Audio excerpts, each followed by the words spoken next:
Imagine this. You've just settled into your dream home. It's a peaceful little neighborhood with tree-lined streets and friendly faces. Then out of nowhere, the homeowners association declares that your water line is a problem. Next thing you know, they're in your yard with machinery, tearing things up and rerouting your water without so much as a heads up. Sounds like something out of a bad sitcom, right? So ridiculous, it's either laugh or cry. Well, that actually happened to me. But let me tell you, I didn't just sit back and take it. Quick question before we dive deeper: have you ever had to deal with a power-tripping HOA president? Drop your location and your worst HOA nightmare in the comments. I want to hear them. My name's Clayton Reeves. I'm 40, a water systems technician by trade, and someone who values peace, privacy, and living by principle. I had just moved into what I thought was a slice of heaven just outside Denver, a quiet suburb with old trees, friendly neighbors, and that rare small-town vibe you don't find much anymore. The house itself was everything I hoped for: a generous yard, mature landscaping, and, unfortunately, a homeowners association that seemed reasonably at first glance. I should have known better. I've spent nearly 20 years working with water infrastructure, installing, fixing, redesigning systems, so I understand how vital it is to get things right. What I wasn't prepared for was how one person's ego could turn a simple utility line into a battle for control. I still remember being 8 years old when our family's water got cut off for a whole week. My mom had to haul buckets from a neighbor's place just so we could cook or wash clothes. I never forgot how helpless that felt. That's what drove me into this field. I wanted to make sure no one else had to go through that. Just before moving here, I'd overhauled an entire town's water system in western Colorado, cutting their costs by a third annually. Water isn't just my profession, it's something I take pride in. At first, the trouble seemed minor. Joyce Halverson, our 55-year-old HOA president, had started leaving me little notes. Not friendly as more like veiled threats disguised as reminders about my hedge being a touch too unruly. She struck me as the type who measured lawn height with a ruler and fancied herself the unofficial mayor of the subdivision. Her career? Middle management at a real estate firm, which apparently gave her a God-given right to dictate everyone else's yard work. Thing is, I trimmed my hedges like clockwork. Neat, orderly, nothing wild. But that didn't satisfy Queen Joyce. The hedge she kept complaining about ran along the easement where my main water line came into the house. For some reason, she seemed to think it challenged her authority. Personally, I saw it as a peaceful little border, nothing more than greenery that asked only for the occasional trim. Then came one unforgettable Tuesday morning in September. I woke up to the rumble of heavy equipment. Blary-eyed, coffee in hand, I wandered outside in my pajamas only to see a crew already deep into my yard. My flower beds, shredded, the front lawn, a construction site, and there stood Joyce. Heels, expensive sunglasses, clipboard in hand with landscape geometry violations boldly stamped at the top. She pointed at my water pipes like they were illegal contraband, barking orders like a general in charge of trench warfare. One of the workers, a grizzled, probably in his 50s, looked up at me with a shrug. "Sorry, man, who says we gotta reroute this line? Hedges blocking access." I just stared at him. My peaceful yard and my sanctuary was being torn to pieces. "Access to what exactly?" I asked, watching the mess grow by the minute. "No idea. Clipboard lady says move it, so we move it," he replied. The pipes looked like casualties from a horror movie event, leaking, twisted like they'd been through a war. I walked straight over to Joyce, gripping my coffee tighter than my temper. "Joyce, what is happening?" Nobody asked for my approval to do any of this. She smiled to one of those smug, patronizing grins that make your fists clench automatically. "Oh, Clayton, I'm sorry you weren't notified, but the HOA has full authority to implement infrastructure changes that benefit the community. Your hedge was causing maintenance challenges." "Maintenance challenges?" I trimmed the thing religiously. "And since when did the HOA have the right to reroute private water lines without consent?" Her smile only widened. "If you'd reviewed the updated community guidelines we distributed last month, you'd know that maintaining aesthetic compliance includes unrestricted access to all utility easements."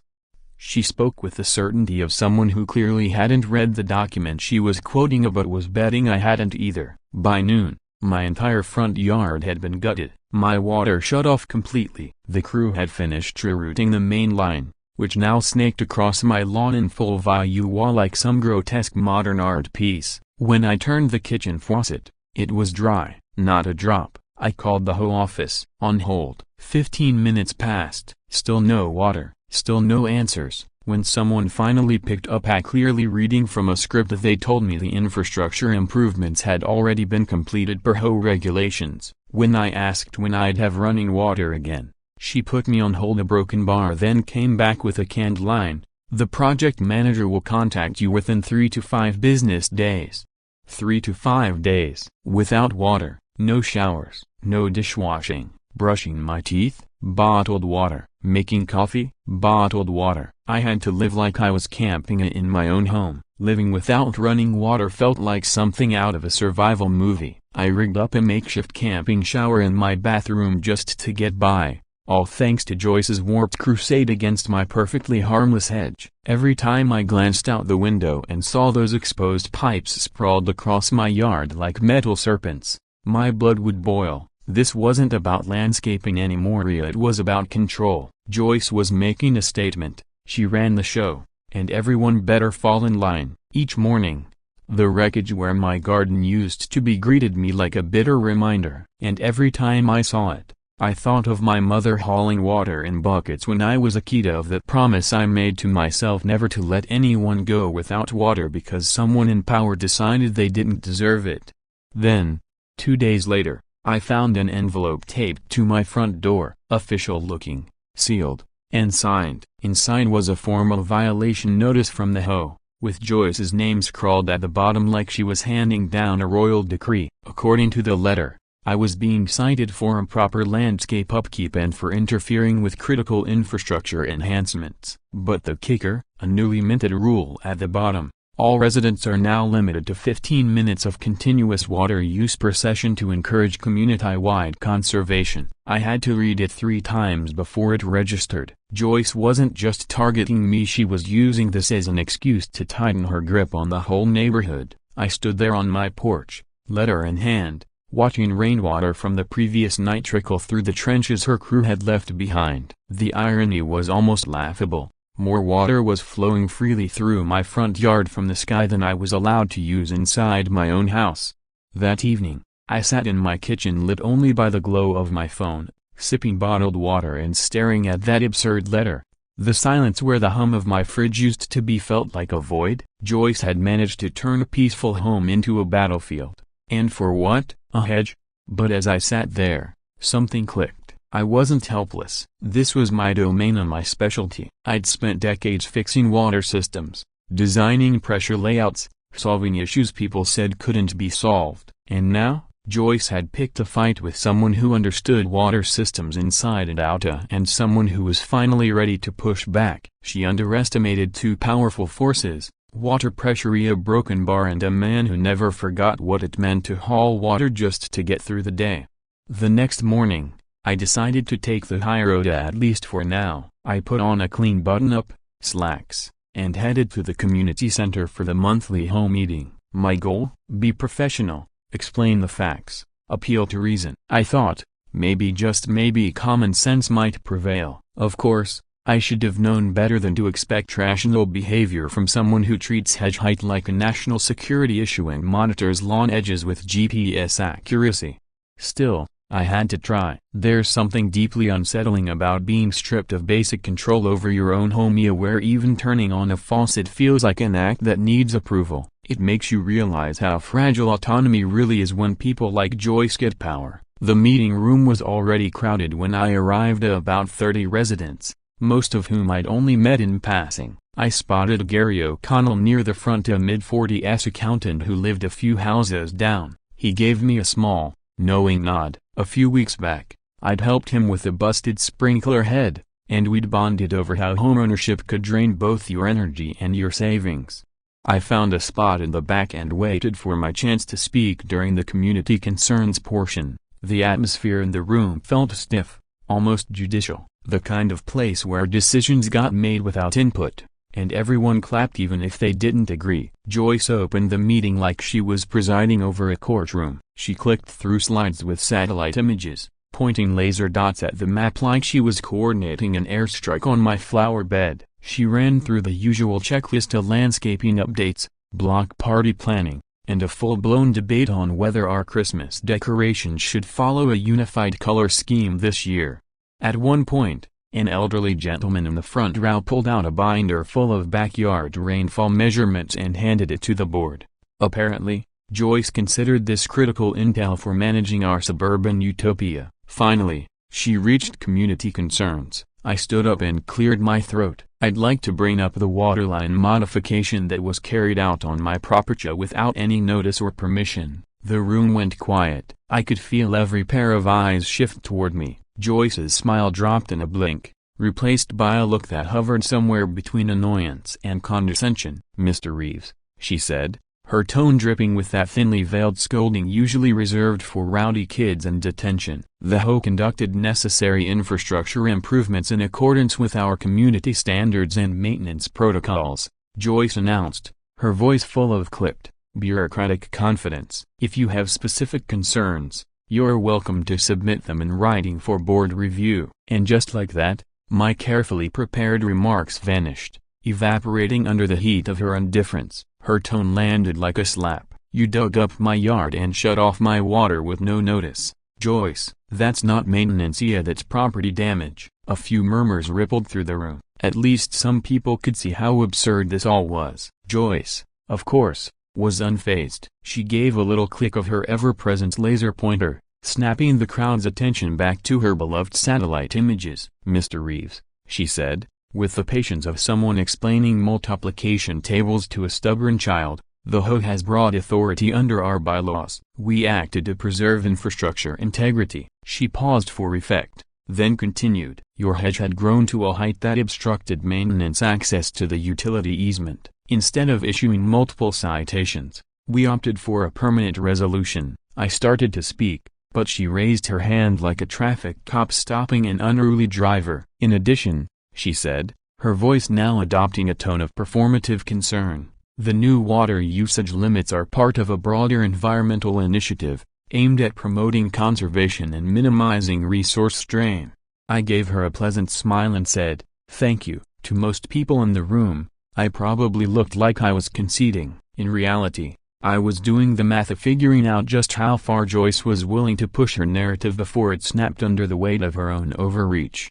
It was becoming clear that this wasn't a debate I could win with logic or reason. Joyce had built herself a little fortress of technical jargon and pseudo-official lingo. For the average neighbor, it sounded legitimate enough to avoid further questions. But I'd been recording the entire conversation on my phone, and the cracks in her story were already starting to show. When I asked which contractor performed the work on my property, she deflected with vague references to approved vendors and routine scheduling. When I requested documentation proving my hedge was interfering with the easement, she slid right back into generalities about standards and preventative action. She was dodging the specifics like a seasoned politician at a corruption hearing. That's when Gary raised his hand. "Joyce," he said carefully, "shouldn't homeowners be notified before major work is done on their property?" Joyce's smile tensed slightly. "The board retains the authority to take necessary action when community standards are at risk," she replied. "We can't afford to delay critical maintenance for individual approvals." She said individual approvals like I'd asked to install a helipad, not keep my hedge from getting butchered. Some people nodded along, clearly appeased by the polished explanation. Joyce had reframed the whole mess as an act of civic responsibility, not the power grab it truly was. It was impressive, in a way like watching a magician misdirect a crowd while the trick happened in plain sight. I walked out of that meeting feeling alone but no longer confused. Joyce wasn't just careless or power-hungry, she was strategic. Every time I'd pressed her for concrete answers and names, dates, contractors, she'd spun it back into abstract language and board policies. But I had the entire exchange saved, and her evasions were all there. That night, I played the recording 3 times, taking notes on every moment she changed the subject or slipped into corporate speak. Her responses were like something out of a PR handbook, long-winded, full of buzzwords, and utterly devoid of substance. She ended each one with that same polished smile, the kind that made you want to double-check your locks. A few days later, another envelope appeared on my door. Inside was a multi-page update to the community guidelines, stamped with the HOA seal and Joyce's signature. The new rules included tighter water restrictions, mandatory pre-approval for any landscaping changes, and a clause requiring all utility work to go through approved community partners. Reading between the lines, it was obvious Joyce wasn't just making policy, she was covering her tracks. And if there's one thing 2 decades in the water infrastructure world had taught me, it's this: when people start inventing new rules in a hurry, it usually means they're trying to hide something that wouldn't survive scrutiny. I flipped back through the bylaws and found what I was looking for. Section 5, subsection 12A, buried deep, but there, a clause no one ever paid attention to unless they were reading the fine print with a magnifying glass. Joyce had no idea I'd been studying that rulebook longer than she'd been printing out memos. It was time to push back. But I wouldn't do it alone. Luckily, I knew exactly who to call. Rachel Hoy, 35, whip-smart, and sharp enough to make even state-level bureaucrats sweat. She used to work for the Department of Infrastructure Management before going freelance. I'd met her at a trade conference a couple of years ago. Even then, I could tell she was the kind of person who didn't just read red tape, she used it like a scalpel. I first met Rachel when she gave a presentation on rooting out inefficiencies in municipal utility contracts. She had a rare gift where most people saw a wall of mind-numbing spreadsheets. She saw patterns. And more importantly, she had the kind of forensic instinct that could sniff out financial irregularities long before the paper trail went cold. If Joyce was hiding something in the HOA's books, Rachel would find it. I'd already spent too many sleepless nights cross-referencing HOA expenditures against industry standard costs. What I found made my engineer's brain itch. The numbers didn't sit right. Something was off. I met Rachel at a quiet cafe copyright in downtown Denver. Over 2 strong coffees, I laid out the whole situation at Joyce's evasive answers, the unannounced excavation of my yard, the water shut off, and my growing suspicion that all of this was more than just bureaucratic overreach. Rachel nodded as she listened. "What you're describing sounds like classic administrative overreach," she said. "But if there's financial maneuvering behind it, that's worth digging into. HOAs don't start inventing rules and quietly issuing contracts unless they're hiding something, usually fiscal mismanagement." She opened her laptop and began taking notes as I showed her the photos, torn up lawn, exposed pipes, and the blank stares I'd gotten when I asked for contractor names. "Do you have access to the HOA's financials or vendor contracts?" she asked. Not yet, but I wasn't about to let Rachel do all the work. I was fully invested in this. That's when I remembered Joyce herself had mentioned the community transparency policy at the last board meeting. Under Colorado law and buried in our own HOA bylaws, residents have the right to request financial documentation for review. It was the kind of clause that looks great in theory but rarely gets used, mostly because no one wants to spend their weekends auditing neighborhood budgets. But I wasn't most people, and Joyce had officially worn through the last of my patience. We submitted a formal request, citing both state law and our governing documents. Joyce had no legal room to dodge. Her response was swift and incredibly revealing. Instead of simply handing over the documents, she sent back a 3-page letter full of legal-sounding fluff about operational disruptions, vendor confidentiality, and the need for full board approval. It was, essentially, a very polite and wordy number. Rachel chuckled as she read it. "This is textbook," she said. "Nobody writes 3 pages explaining why they can't show you receipts unless those receipts are radioactive." She was right. If Joyce had nothing to hide, a 1-line email and a PDF would have sufficed. Instead, we got a filibuster disguised as a denial, so we went to work. Rachel tapped into her contacts at the county assessor's office and pulled every public record she could get. Property reports, permit filings, vendor registrations for the HOA. That's when things got interesting. Over the past 3 years, the HOA had issued multiple payments totaling tens of thousands of dollars to a company called Civic Flow Solutions for infrastructure consulting and management. Tens of thousands, for a neighborhood with limited infrastructure needs. Rachel started digging. She checked business directories, tax filings, even Google Earth images for signs of business activity. Nothing added up. Civic Flow had no office presence, no project records, no web footprint beyond a vague single-page website with buzzwords like comprehensive solutions and municipal innovation, no client list, no testimonials. Then she found the smoking gun. Buried in an archived contract was a misspelled version of the company's name, Civic Flow Solutions, a typo, but a telling one. That sloppy oversight cracked the whole thing open. The company's listed address, a UPS mailbox in a strip mall 15 miles away. No business license, no contractor certifications. Civic Flow didn't really exist, at least not in any functional way. It existed just enough to cash checks. Rachel looked up from her screen and said, flatly, "This is a shell company, someone's laundering home money." She kept digging, cross-referencing old salary records, home meeting minutes, and business registries. Then she found it. Civic Flow Solutions was registered to a Michael Haverson, Joyce's nephew. Of course, suddenly, everything snapped into place. Joyce had been using her authority as HOA president to funnel funds into a fake company run by family. The surprise landscaping improvements, the changing community rules, the evasions about contractors, it was all a smokescreen to justify writing checks to Civic Flow for services that, most likely, were never performed. This wasn't just power tripping anymore, it was fraud. And I had the receipts literally and figuratively. This wasn't just about being insulted, I was being robbed along with every other resident in the neighborhood. Rachel and I spent the next week documenting everything we could about the relationship between Joyce, the HOA, and Civic Flow Solutions. A clear pattern emerged. Joyce would manufacture a so-called community need, funnel money to Civic Flow under the guise of addressing it, and implement half-baked changes that seemed more designed to justify the expense than to improve anything at all.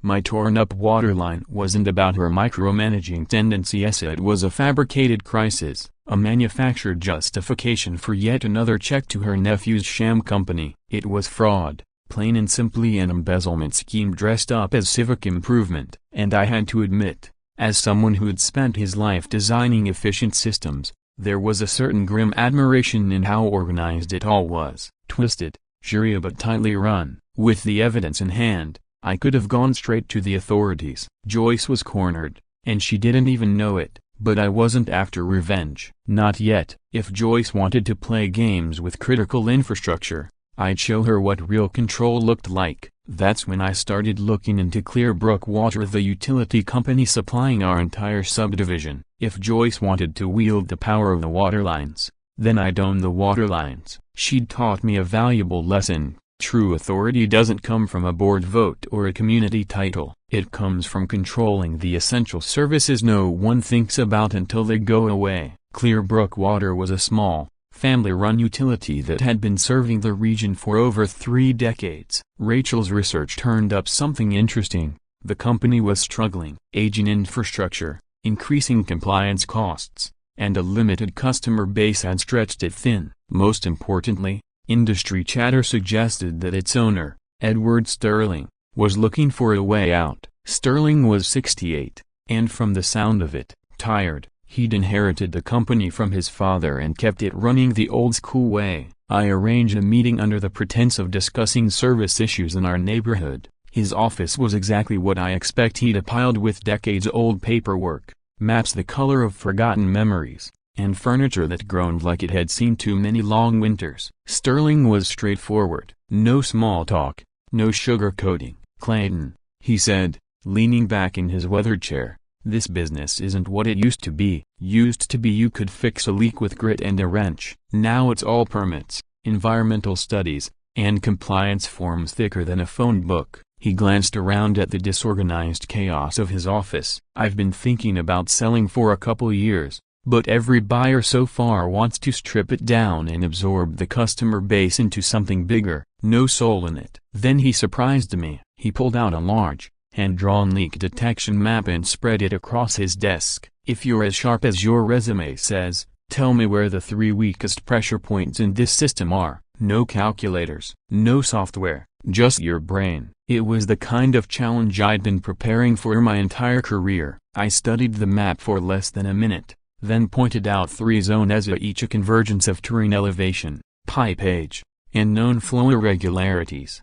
Sterling raised his eyebrows. Damn, you nailed two exactly. And the third's been giving us grief for 6 months. He leaned back again, studying me. Funny thing, a broken bar about 10 years ago. A young tech came in here with a bunch of ideas to modernize the whole operation. I was too damn stubborn to listen. Wish I hadn't been. 10 years ago, that tech was me. Back then, I'd walked in with a binder full of ideas and walked out with nothing but a bruised ego. But apparently, my blueprint had outlived the resistance that once ignored it. That's when I made my pitch. I'd spent weeks building a comprehensive business plan of financial projections, system improvements, compliance strategies. I'd secured funding through a mix of business loans, personal savings, and a partnership with Rachel, who would handle administrative, legal, and regulatory oversight.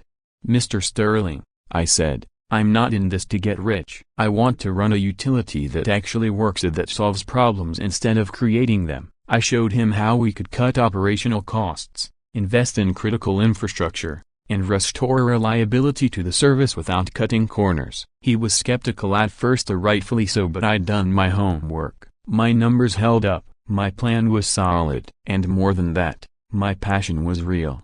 Over the next 6 weeks, we went back and forth the paperwork, audits, due diligence. Sterling was no fool, but I could tell he wanted to hand this over to someone who cared. By the end of it, he had his exit, and I had something far more valuable than a title. I had leverage, and Joyce, she was about to find out what it felt like to play games with someone who knew how to build the board, the asset evaluations, escrow deposits, and regulatory filings took weeks during which Joyce kept pushing forward with her phony infrastructure projects. Rachel and I stayed quiet. Our plans to acquire Clearbrook were deliberately kept under wraps. We knew that if Joyce caught wind of what we were doing, she'd find some way to interfere. So we moved fast and finalized the paperwork before anyone in the neighborhood had the faintest clue. I'd spent 2 decades fixing pipes for homeowners. This time, I was fixing the utility itself. The day the acquisition closed was one of the most satisfying moments of my life. Sterling handed me the keys with a weary but genuine sense of relief. Clayton,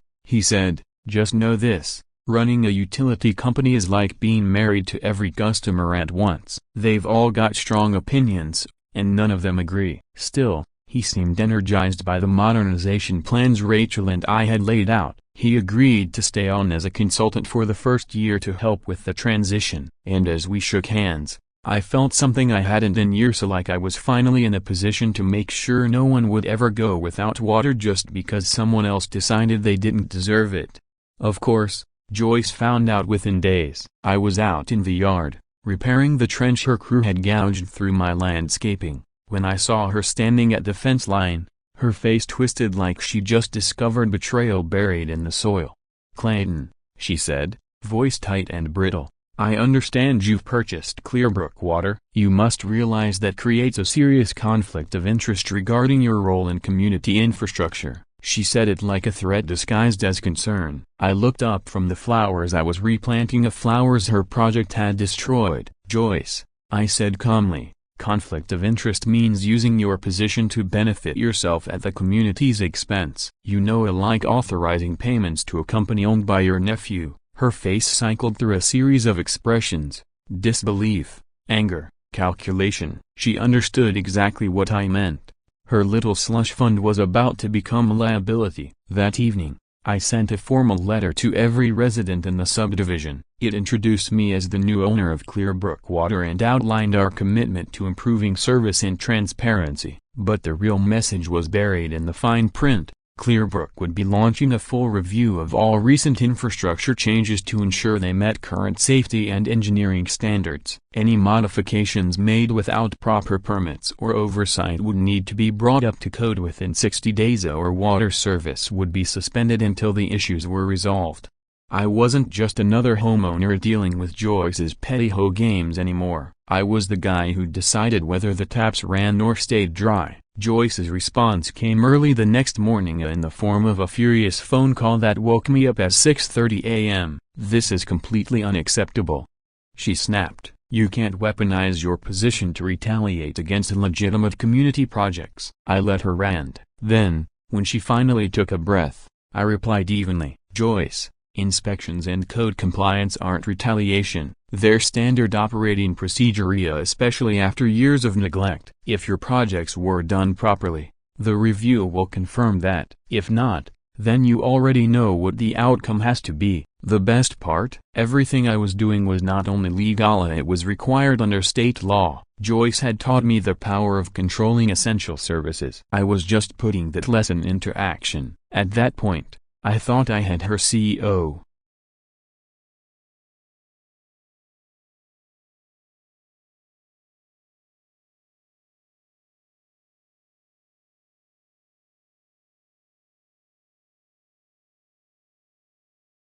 The flyers Joyce had distributed were like a high school political science project gone wild. Miniature flags, dramatic arrows, and sensational headlines warning about the threat of privatized water systems. Gary admitted, "Clayton, I don't believe this stuff, but a lot of people are starting to worry." Joyce had been going door to door spinning stories that I planned to jack up rates and that Clearbrook's previous owner was forced to sell. The flyers were a masterclass in selective truth and emotional manipulation. They mentioned my dual role as resident and utility owner, casting it as a conflict of interest, yet completely ignored her own scheme of funneling community funds to her nephew's company. They played on fears of corporate control over essential services but conveniently left out that I was a local with 2 decades of water system experience.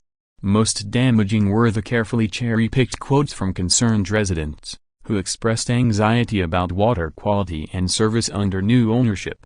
Suddenly, I was the villain in a story I never asked to be part of. It felt like I'd been thrown into a Shark Tank filled with neighbors wearing polos and clutching calculators instead of teeth and claws.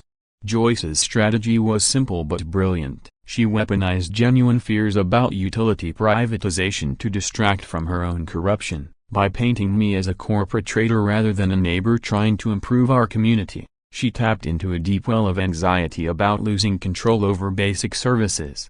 Within a week, the change was clear. Friendly waves turned into stiff nods, casual chats became awkward exchanges about property values and service worries. Neighbors I'd helped with clogged drains now looked at me like I'd rerouted their trust into a cesspool. The tipping point came at an emergency home meeting Joyce called to address community concerns about utility ownership. The room was packed at double the usual crowd and thick with tension. Joyce stood front and center, proudly displaying her propaganda diorama, pointing to miniature buildings while spinning tales of private ownership linked to shadowy international conspiracies. For the next hour, she gave a masterclass in deflection. Every question about HOA finances or vendor relationships was skillfully redirected to fears of corporate control and loss of accountability. I watched faces of neighbors who'd once trusted me fill with suspicion and fear. Joyce had successfully turned a conversation about her financial misconduct into a referendum on my character. I didn't argue back, I just took notes on everything said, knowing the next time I wouldn't need words and the documents would speak for themselves. I'd been thrown into a political blender on high speed, where facts were pulped and truth barely made it to the cup. Joyce had turned what should have been a discussion of HOA financial irregularities into a personal attack on me and my business. Residents who once supported me now voiced doubts. People previously uninterested in community affairs became fierce advocates for public utility ownership. I left that meeting feeling defeated, questioning if I'd made a terrible mistake. The real cost wasn't just the damage to my reputation, it was realizing Joyce was far more formidable than I'd imagined. That night, I sat alone in my kitchen, Clearbrook water business documents spread across the table, debating whether to cut my losses. But as I reviewed the evidence Rachel and I had gathered on Civic Flow Solutions and Joyce's embezzlement, I remembered something crucial. The truth doesn't lose just because someone tells a better lie. Joyce might have won this round, but the facts were still on my side. In the quiet darkness, I realized Joyce had made one critical error. She'd revealed just how much power controlling the narrative carried, and more importantly, she'd shown me what happens when someone underestimates the resolve of a person who's spent a lifetime making sure water flows where it's supposed to.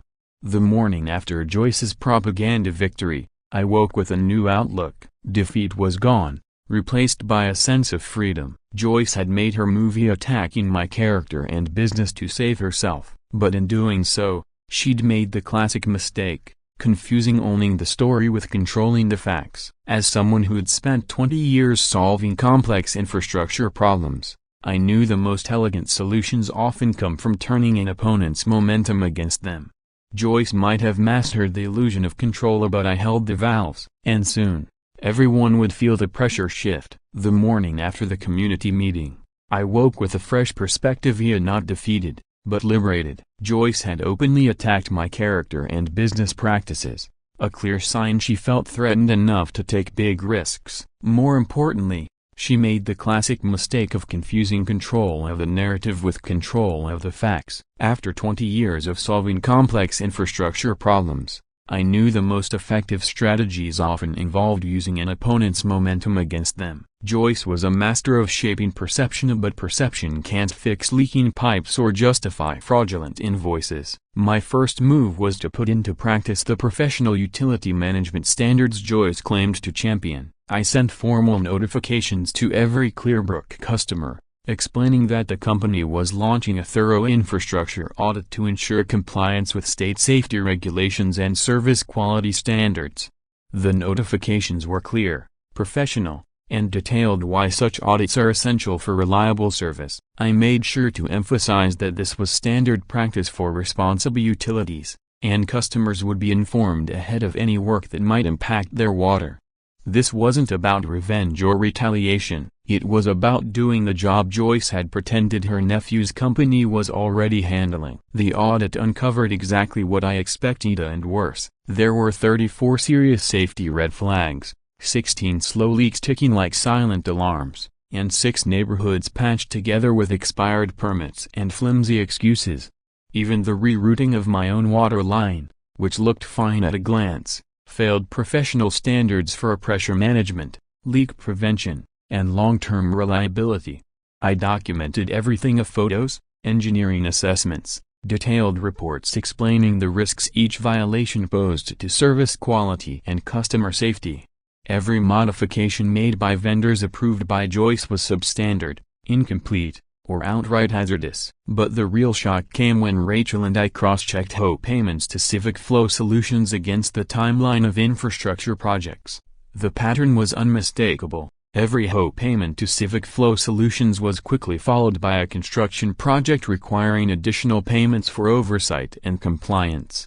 The sum was staggering: over $150,000 in 3 years paid for services that mostly consisted of rubber stamping shoddy work. I compiled all this into a clear, comprehensive report, which I distributed to every resident. No spin, no commentary, just $signs, busted valves, and Joyce's nephew's signature on every page. Titled Infrastructure Safety and Financial Transparency, a Community Assessment, the report laid out the facts in straightforward language anyone could grasp. It included photos of code violations, copies of payment records revealing the HOA's ties to Civic Flow Solutions, and explanations of why proper infrastructure management requires licensed professionals and regulatory compliance. Most importantly, it showed how much money the community could have saved by hiring licensed contractors instead of paying inflated fees to Joyce's nephew's shell company. Within an hour of distributing the report, Gary knocked on my door. 3 other residents called. That same evening, 20 signatures demanding a financial audit were collected. The response was swift and decisive, in a way Joyce's propaganda never achieved. When people saw hard evidence instead of fear-mongering, they immediately understood what had been happening to their community funds. Photos of improperly installed pipes and inflated invoices spoke louder than any of Joyce's political theatrics. Predictably, Joyce responded with another emergency HOA meeting, framing the situation as personal attacks and corporate intimidation. But this time, the dynamic had shifted. Gary O'Connell had spent the week reviewing the documents I provided. When Joyce tried to dismiss my report as biased and self-serving, Gary stood and asked pointed questions about vendor selection and financial oversight. The room fell silent, Residents realized Gary wasn't asking rhetorical questions, he was demanding answers Joyce couldn't provide. What followed was unlike anything I'd seen in community association politics. Gary's questions opened the floodgates. Neighbors who had quietly doubted the HOA's financial management started speaking up. They questioned vendor relationships, the high costs compared to neighboring subdivisions, and why so many projects seemed overpriced and poorly managed.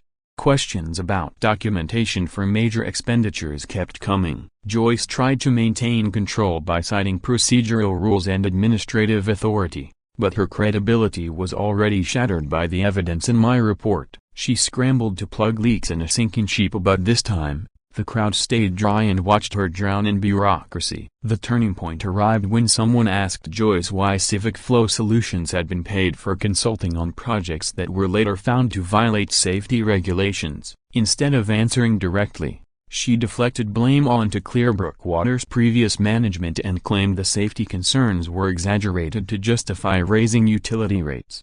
But Gary had done his homework. He quickly pointed out that the violations dated back several years before I even acquired Clearbrook. I didn't need to argue. I had invoices, official regulations, and even leaks spraying water at house number 12 as proof. By the end of that meeting, Joyce's position as HOA president was essentially untenable. A formal petition calling for her immediate resignation and a full financial audit was circulated and quickly gathered enough signatures to trigger a special election. Joyce's support evaporated once the community learned the full extent of her nephew's involvement. But exposing Joyce's wrongdoing wasn't enough for me. I wanted her to face the full consequences. And I had the perfect tool, the legitimate authority that comes with owning a utility company. As the new owner of Clearbrook Water, I had both the right and responsibility to ensure all customer connections met current safety and regulatory standards. That meant any infrastructure work done without proper permits or engineering oversight had to be fixed before service could continue. I sent formal notices to every customer whose property was affected by substandard work, explaining they had 30 days to bring their connections up to code or face temporary suspension of service. The cost of these repairs would be significant to 3 times the normal rate for emergency compliance work, which is standard industry practice when addressing safety issues on a compressed timeline. The principle was simple: whoever caused the problem pays the price. The special election to remove Joyce as HOA president was scheduled for a Thursday evening in November. Just as the first snow of the season started falling. I chose not to attend, and not out of fear, but to avoid any appearance of vindictiveness. Instead, I stayed at the Clearbrook Water office, working with Rachel to finalize a new rate structure set to take effect the following month. There was something poetic about sitting in a warm office, planning the community's water future, while Joyce faced the fallout of her actions in a cold community center across town. The new rate system was elegantly simple and completely above board. Customers with water connections meeting safety and regulatory standards would continue paying the existing rates, which I actually reduced slightly thanks to improved efficiency. But those with non-compliant connections, if those modified without permits or oversight, would be charged premium rates until their systems were brought up to code. For compliant homes, $80. For Joyce and her Shortcut Club, $260 plus processing fees for every regulation bypassed. The beauty of this structure was that it wasn't punitive, it was actuarial. Properly maintained, code-compliant connections represented lower risk, so they paid lower rates. That same evening around 9 p.m., Gary called with the election results. Joyce was ousted by more than a 4-to-1 margin. Even some of her former supporters had turned against her after the financial misconduct was revealed. The new HOA board would be led by Gary, alongside 2 other residents who had been vocal advocates for transparency and proper oversight. Gary told me, "Clayton, the new board plans to pursue full restitution from Joyce and her nephew for the improperly paid funds to Civic Flow Solutions. We're also implementing strict new procurement policies to prevent this from ever happening again." The following Monday, I sent out the updated water bills reflecting the new rate structure. For most customers, the bills were actually lower than under the previous ownership, thanks to operational improvements and the removal of unnecessary fees. But for the few properties affected by Joyce's questionable infrastructure changes, The bills were significantly higher. Joyce's own monthly water bill jumped from $87 to $261, triple the rate for non-compliant connections plus emergency compliance fees. I made sure to include a clear, detailed explanation of the new rates with every bill. I included a detailed explanation of the new rate structure in every bill, highlighting the specific safety violations that triggered the premium pricing. Joyce called within hours, her voice shrill enough to crack pipes. I let her vent, then calmly said, "This isn't about revenge. It's regulation with consequences." I explained, "Joyce, these aren't discriminatory rates. They're risk-adjusted charges based on the extra costs of maintaining service to non-compliant infrastructure. If you want to return to standard rates, you're welcome to hire a licensed contractor to bring your water connection up to current safety codes." The conversation was exactly as satisfying as I'd hoped, not because I was hurting Joyce, but because I was finally holding her to the professional standards she should have been following all along. What made this situation so satisfying was that everything I was doing was not just legal, but mandated by industry regulations and sound business practice. Utility companies are required to charge rates that reflect the true cost of providing service, including the added expenses of maintaining aging or substandard infrastructure. The fact that Joyce's own misconduct created the conditions justifying these higher rates was poetic justice. After months of manipulating community resources for personal gain, she was now facing the direct financial consequences. Unlike her nephew's sham company, Clearbrook Water under my ownership delivered real value for every dollar charged.